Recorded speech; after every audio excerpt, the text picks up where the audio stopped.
Good morning. It's a Sunday over here. Welcome again to my channel. So, ayun nga, we just came from church, me and my husband, and I'm going to make some breakfast for us. We're Catholics, so we go to the earliest schedule on Sunday, the church, which is at 7 a.m. And yep, join me as I make breakfast for me and my husband.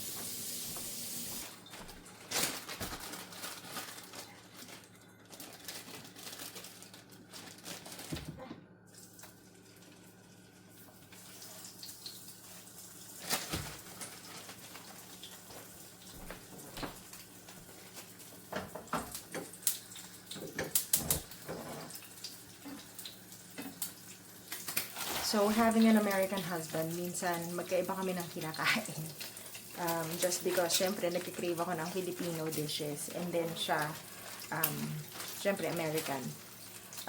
They don't really eat, well, my husband at least, he doesn't eat he doesn't eat rice that much. He does, but you know how, for breakfast, we like to eat rice. And sometimes I'm craving for rice. Ganun lang. So, I'm making him sausage.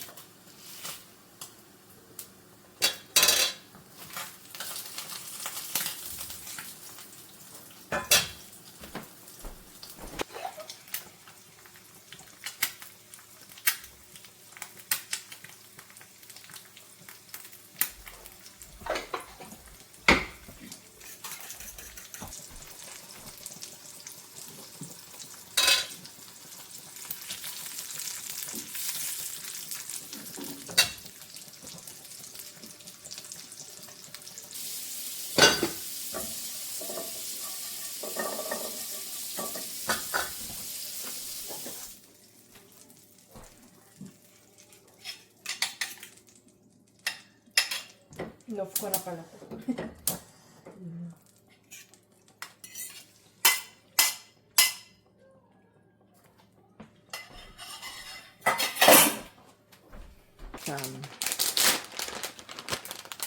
Sharp cheddar cheese. Basta mahilig ito yung mga, ewan ko ha, pero I think mostly yung mga Amerikano, gusto nila ng cheese. Mga food nila.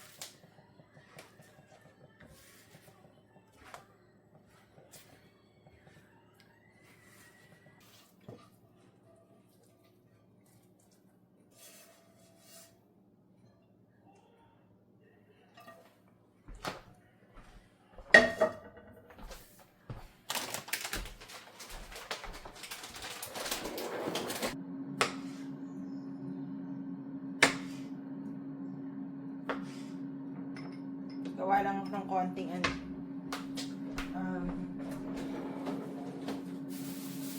side for the, you know, grabe, nasisira na siya. Ewan ko ba, dalawa lang kami ng husband. Hindi rin naman kami super malakas kumain. Ewan ko, parang iba rin talaga yung ano eh, yung, well, totally different culture, pero iba rin yung mga gawin ng mga puti ng husband ko, kasi puti yung husband ko. So, ibang-iba sa gawin natin. Then, I wouldn't say ibang-iba, pero there are definitely differences. Like, yun na nga, hindi sila yung parang mahilig sa family style na kainan, gano'n. And when I say family style, ano mo yung nakaserve sa lahat sa harap mo? Yan natin ng konting patis. Because, you know,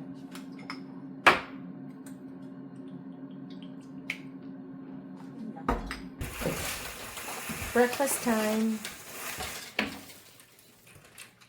You move your butt. Oops. Forgot na.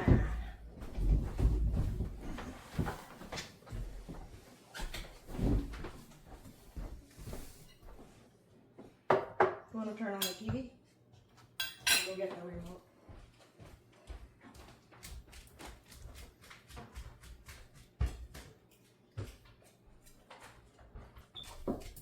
Let me see. That is disgusting. No, it's just a old coffee.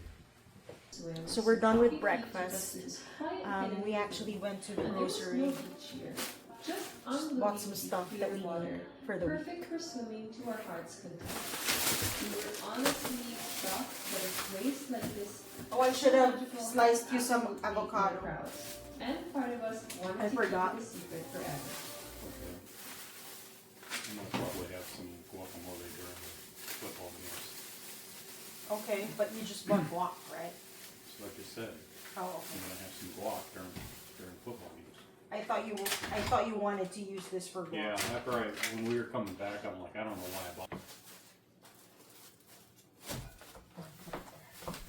Come here. Oh. Ready? Good boy. He's so Hey, cute. don't bite me. Can I have some kisses? Can I have some kisses? Oh, thank you. Oh, some kisses. So cute.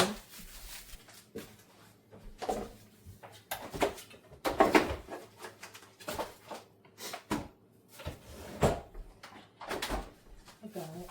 It's I'm okay. gonna get some water. Hey, Quinn. What did you do with this? Then go to bed.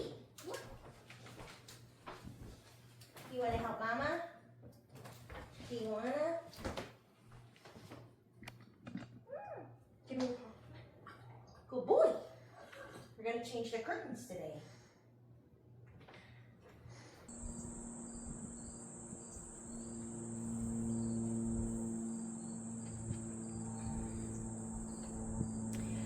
So, we're done with our morning chores, I guess. Nailagay ko na rin yung laundry dun sa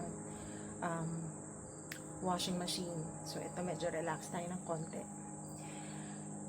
But, so I've been living here in the US for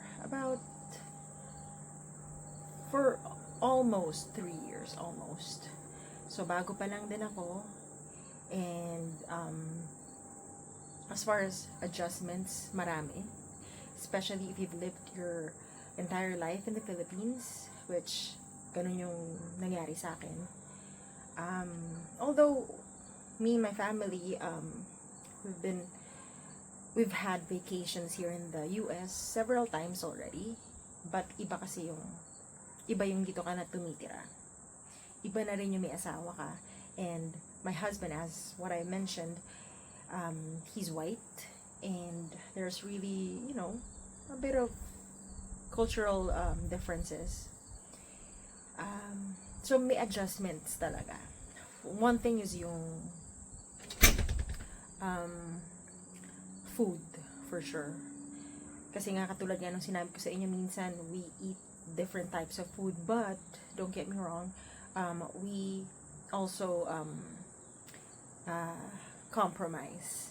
So there are nights when he eats Filipino dishes with me, and there are nights where I eat American foods with him, or American dishes with him. Actually ngayon, mas natututunan ko ng kumain ng sandwich kasi yun ang kinakain ni Jeff, yung husband ko. And minsan for lunch, yun din yung kinakain ko. Masarap siya actually. Meron nga sila yun na yung lunch sandwich. So, yun yung uso dito pag lunch. Pag Amerikano kasama mo yan yung mga kinakain nila. They also like burgers. Yun, talagang mas natutunan ko kumain ng burger, which masarap gumawa ng hamburger yung asawa ko. They like to grill stuff. So, parang medyo staple dito sa every house na may grill. Ano pa ba? Ayun, adjustment is also, I lived in Manila. And as you know, Manila, ang daming public transportation doon. Sometimes you don't even need a car if you live in Manila. But here in the US, especially if you live in the suburbs, just like I do, you really have to learn how to drive. So dito sa Amerika, natutunan ko talagang mag-drive. Kailangan eh. Walang mangyayari sa akin kung lagi ako magpapadrive sa asawa ko. And he really pushed me to learn how to drive.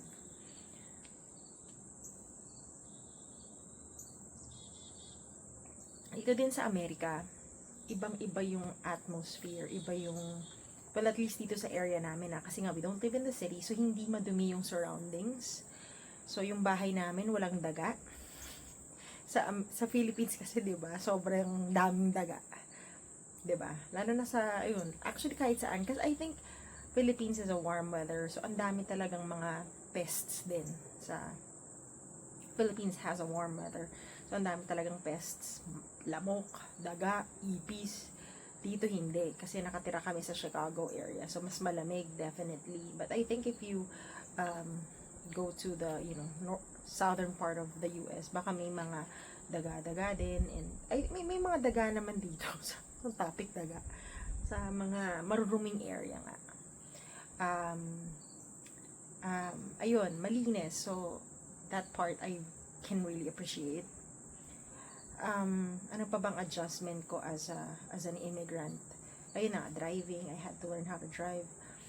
Adjustment yung pakikipagkaibigan, especially if you came here in your mid-30s where you've actually created friends back home. Talaga. Dito medyo effort makipagkaibigan, lalo na matanda na ako and sometimes you just wanna be by yourself. But I'm a quote-unquote social butterfly. So, mahilig akong makipagkaibigan. Pero when you say na yung makakabuo ka ng totoong bond, mahirap yun. Parang, I'm work in progress. Ganun. Kasi syempre pag matanda ka na, di ba? Parang talagang medyo alam mo na yung gusto mo. So, hindi ka na rin ganun ka outgoing, I guess, pag matanda ka na. But yun, that's a struggle. So work is also still a struggle because you have to keep up with Americans, when they speak English, when they give you instructions in English. I am in the media industry, so kailangan ko talagang makipagsabayan. And that's one thing I'm really thankful about the Philippines, because we are taught how to speak English. And even in the corporate world in the Philippines, I think we have a really good training because we work with Americans, we work with Canadians, we work with English-speaking foreigners. So, iba yung training sa corporate world sa Philippines kasi medyo may laban tayo eh. We are at par kasi nga yung communication skills natin. So, yun yung isang bagay na sobrang thankful ako sa Philippines. But then, yun na nga, sa work din, there's always that feeling of trying to prove yourself because you're not from around here. You're not an American, So, parang ako sa work, talagang I go the extra mile. And, ayun lang. Parang feeling ko there's that effort. Actually, I'm very thankful because where I work, there's also a Filipino. Shout out kay Kuya Vic. But anyway, there's a Filipino. So, kahit pa paano parang I don't feel alone. But then, work from home kasi yung trabaho ko. So, hindi ko rin naman siya nakikita. I guess it helps na work from home ka. Kasi, wala masyadong interaction with other people. So, parang walang pressure. Alam mo yung ganun. Yan lang. But anyway, I'll see you again next time. This has been my morning here in Chicago. Again, it's a Sunday. So I'll see you in the next vlog. Bye.